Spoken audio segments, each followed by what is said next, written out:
Ladies and gentlemen, welcome back to Regen Rovers.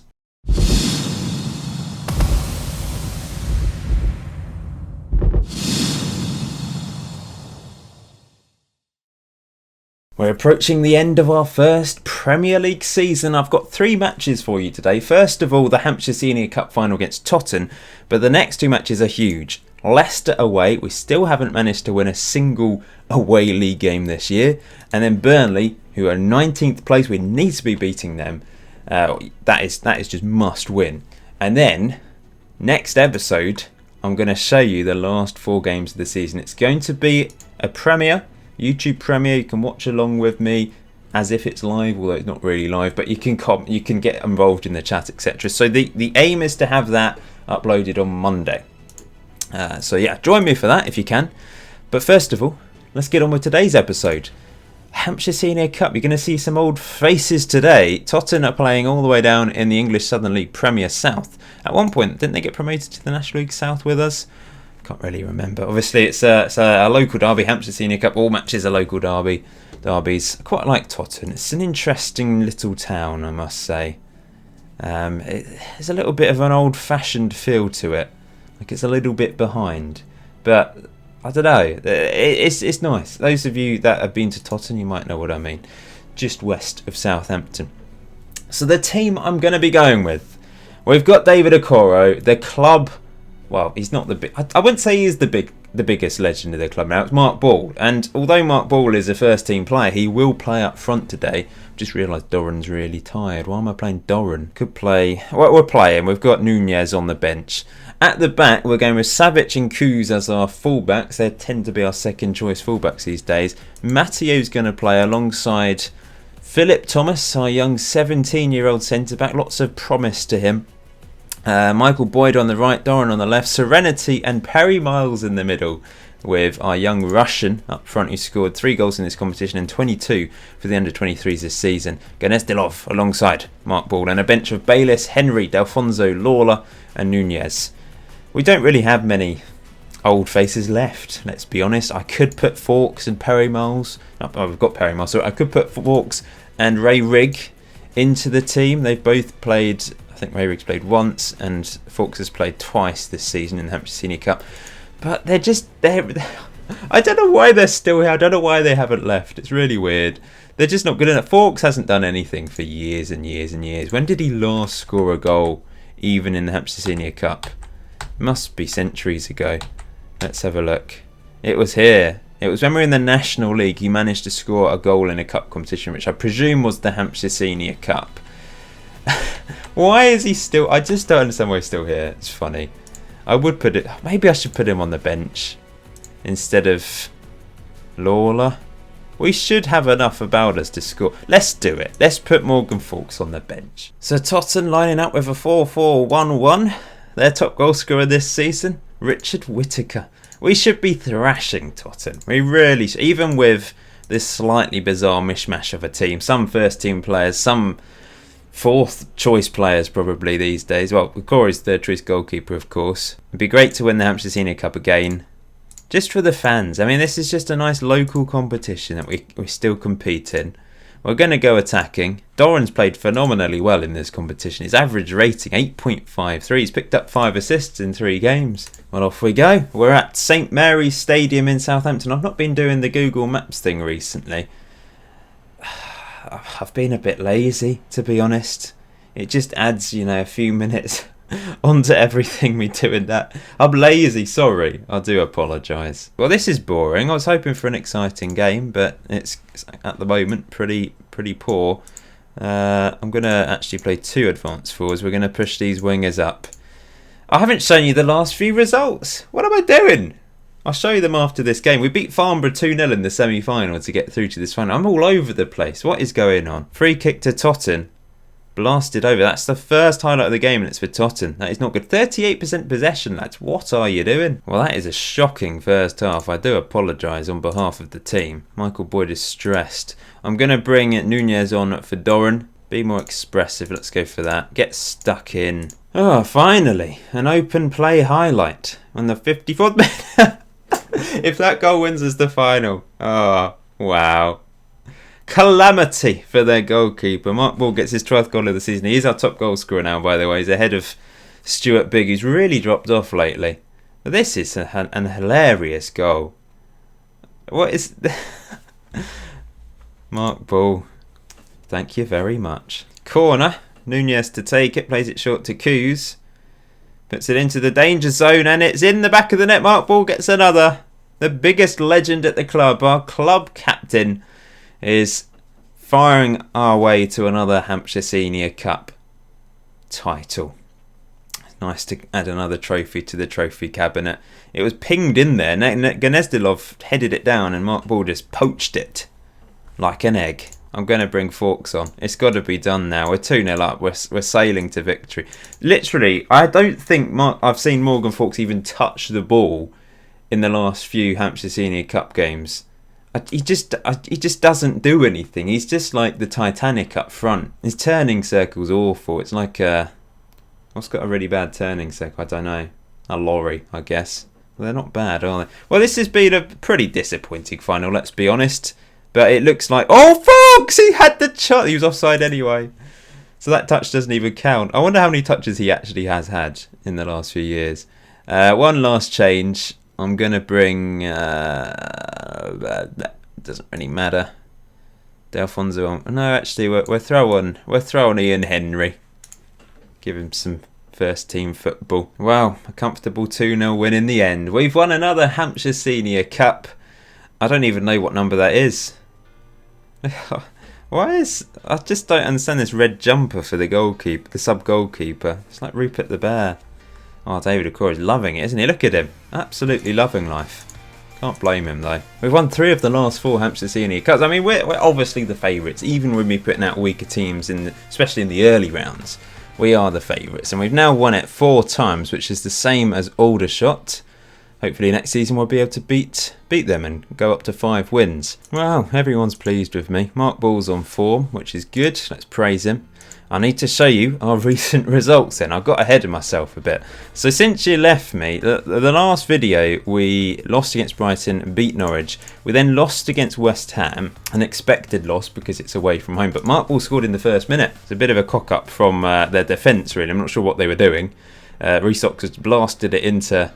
our striker, who was it? Can't even remember. And Mark Ball applied the finish. We then beat Farnborough in the Hampshire Senior Cup thanks to Marko Kavcic. He scored twice. His first 2 goals since the start of the season. Pretty ridiculous, really. He scored in the first ever... Well, he scored in his first 2 games for the club. And he hasn't scored until that point. Awful. We then lost 2-1 against Man City at home. Of course, our home record is actually pretty good, and it was unfortunate that it was an own goal that gifted them all 3 points. But Mark Ball did score again. This guy is such a legend. It looks like he's going to be top goal scorer for us again this season. Last year, of course, he was joint top goal scorer, wasn't he? With Luna. But that was a nice finish from our legendary striker. And yeah, he scored in 3 of the last 4 games. 4 goals in the last 4, sorry. Unbelievable stuff. It's time for Leicester City away from home then. They are only 1 place above us. They're on 31 points, like us. In fact, they're only 1 goal ahead of us in terms of goal difference. We're only 2 points above the relegation zone. It is very, very close. We're not out of trouble with 6 games to go. But our away form is terrible. So I have switched things up a bit. Now, I did have a 4-5-1 with wingers. I've kind of changed that a little bit. We've dropped the right winger back. I've moved the Mazzala over to the right hand side. He'll sort of drift out and help the right winger, I suppose, with Nunez on the left. Deep line playmaker does roam a little bit, but it's slightly further back than a Mazzala, I suppose. Hopefully we'll be able to help defend this side. Flanagan playing as a defensive midfielder. Yeah, we'll see how it goes. We've got a deeper defensive line. Mark Ball up front by himself. Hopefully Nunez can support him and Ramirez as well getting up there.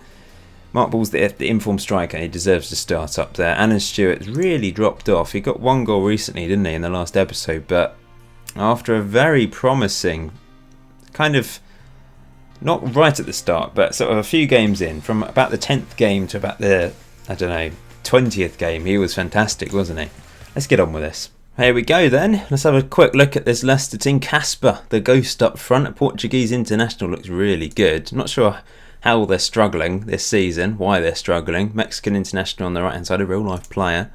On the left, Walter, Uruguayan international. They've got some quality players. Oh, look, Ben Woodburn, 128 caps for Wales now. They've got some very good players. A Colombian international midfield as well. Oh, this might be really tough. It will be really tough because we just don't do anything away from home. If we can pick up a bonus point here today, that would be really helpful. I didn't realise how close we were to the relegation zone, but defeats recently against Man City, which was expected, and also the away defeats have meant that we're right in trouble. I mean, the Premier on Monday could be very interesting, but there's quite a few teams in it.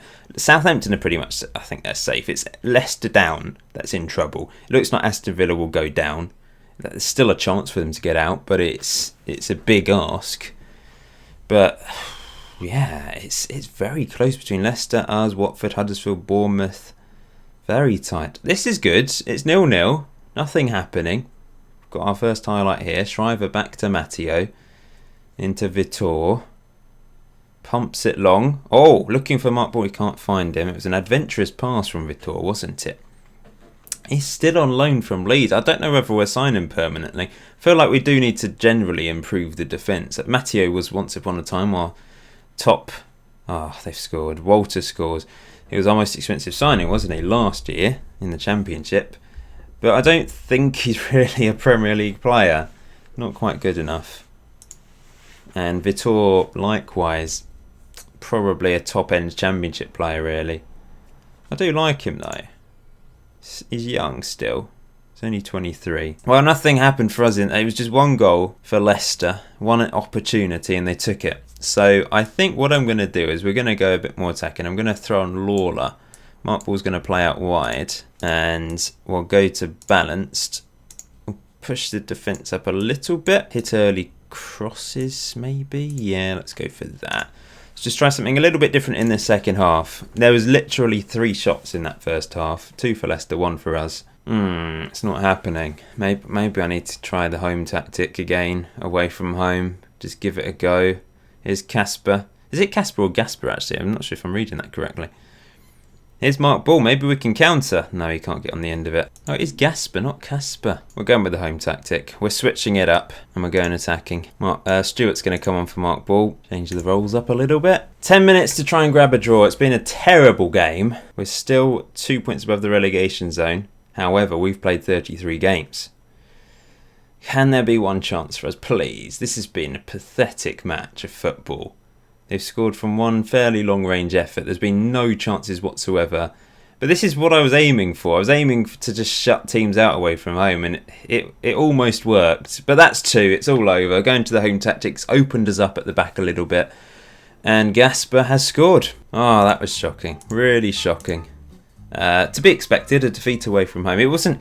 I'm kind of happy that we were fairly solid. With that new away tactic, we were solid. It was just one non-chance that they managed to score from. Ray Enriquez had a terrible game, right? But maybe I need to bring Savic in for the next one. We're at home against Burnley next, though, and that is the one we just have to win. We have to win it. It's time for Ask the Manager, and today's first question is from Penguin, who's asked, why can't you do a Regen Rovers FM19 live stream? Well, this series is a YouTube series, and I don't think it'd be right to just switch to doing live streaming. I've never really done live streaming. Well, I tell a lie. I have done live streaming on Twitch back in 2015, but it was very rare that I did it, and my life just doesn't really fit with live streaming because I tend to record videos early in the morning, like 7:30 or 8 in the morning. And no one wants to watch stuff at that time. You're going to be on the way to work. If you live in a different country, you might be asleep, for example. It just doesn't work for me, live streaming. So that's the simple ones. It might change. Maybe one day my life will fit. My time schedule will be perfect for live streaming. But at this moment in time, it's just not. Next question then is from the Custard Prophet. What is your view on YouTube community guidelines and the lack of clarity around the violation of these guidelines? That's a fairly deep question in regards to YouTube anyway. Honestly, I don't really know.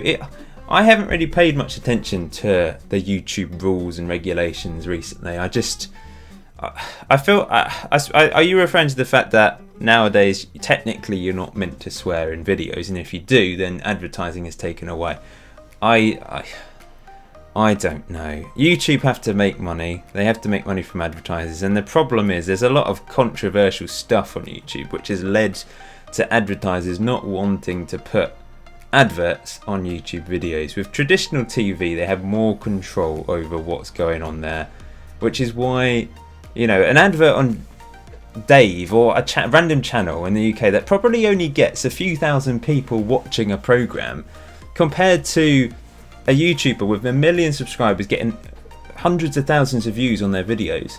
The advert on that random TV channel is probably more expensive for the advertiser than on YouTube, because of the way it is. The person that's making a video on YouTube gets far less money from adverts than a traditional TV channel. I'm kind of digressing here. I don't really have a huge opinion.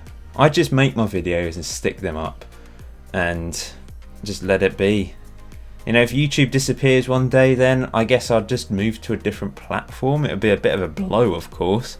I'd hate it because I've built this thing up, and if YouTube just stopped, then that would be depressing. But if I was still motivated, then I guess I'd switch to a different platform. We'll see. We'll just see what happens in the future. YouTube has been going since 2005. I think I'll keep going for a long time. I think.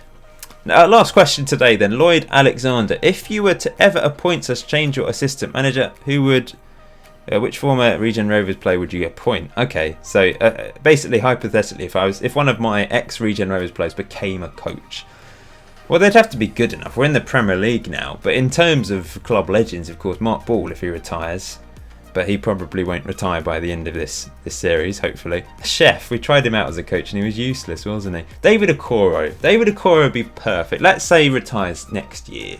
He leaves the club and he doesn't find a new club, and he retires but becomes a coach. He would be the ideal assistant manager, in my opinion. I like this news notification. Well, I don't like it because it means we're in a relegation battle, but I like the way it's done. So all the teams that could theoretically get relegated, West Brom, Norwich and Southampton, I think they're safe. They should be safe. They're 10 or 11 points above the drop zone, so it's incredibly unlikely that they will be pulled in. But Leicester, they're still in trouble despite beating us. We're in deep trouble, but Burnley today is huge. We've got 3 home games left, but one's against Chelsea, although they're 9th. They've not had the best season, so that is winnable, I suppose. Liverpool, champions, I think the last 2 seasons, down in 7th, but we will lose. It's away from home. The Bournemouth match could be massive, but it's away from home as well. It really could go down to the wire if things don't go according to plan, but hopefully we can beat Burnley and Southampton at home, and hopefully that would be enough. We've never beaten Burnley, and maybe that's why they're the favourites. We've drawn against them once and lost against them once. They've moved up to 2 points behind us as well, 29 points. So they've had a decent run, I think. Let's just have a quick look at their recent fixtures. Yeah, they've won their last 3 games, and they've most recently beaten Chelsea. Oh dear, as the Chuckle Brothers would say. I think we definitely have to go with the home tactic because it works. And this is the team I am going with. I'm giving Stuart another chance up front. He's playing alongside Mark Ball, Nunez, Ramirez, Flanagan and Michael Boyd, the midfield 4. Shriver, Ribeiro in for the suspended Matteo, Vitor and Savic, and then Smith in goal. This is huge! Can we do it? I really hope so. We have to. But this Burnley team, they've got some quality. They've got a Spanish international on the left, Emil Smith-Rowe, a real-life player in the middle. An Austrian international, 80 caps on the right hand side. They've got some quality, and they're the team in form as well. But let's be brave. Come on. Oh, this is massive. This is massive. I felt for most of the season that we've been comfortable. We have dropped into the relegation zone a couple times, of course, but not for very long. And until this episode, we were sort of a few points above the relegation zone, but suddenly defeats against Man City, defeats against West Ham. It's dropped us back into trouble, and the likes of Burnley and Bournemouth seem to have picked it up a bit. I think even Aston Villa as well. But here's a chance, maybe, hopefully. Oh no, it's a terrible touch from Ramirez. What the hell was that? But look, our closing down, putting pressure on their defence. But we should... Nope, it's falling for Burnley. But Flanagan intercepts Savic. Back to Flanagan. That's a dreadful pass. What was he doing that for? And here come Burnley. But in steps Vitor to Boyd. Boyd knocks it long over the top. Mark Ball's pace can't get there. And this is a long hike. There's going to be a goal here, isn't there? And I suspect it's going to be for Burnley. I just have that feeling. Let's find out if I'm right. This is going to be a goal. Here they go.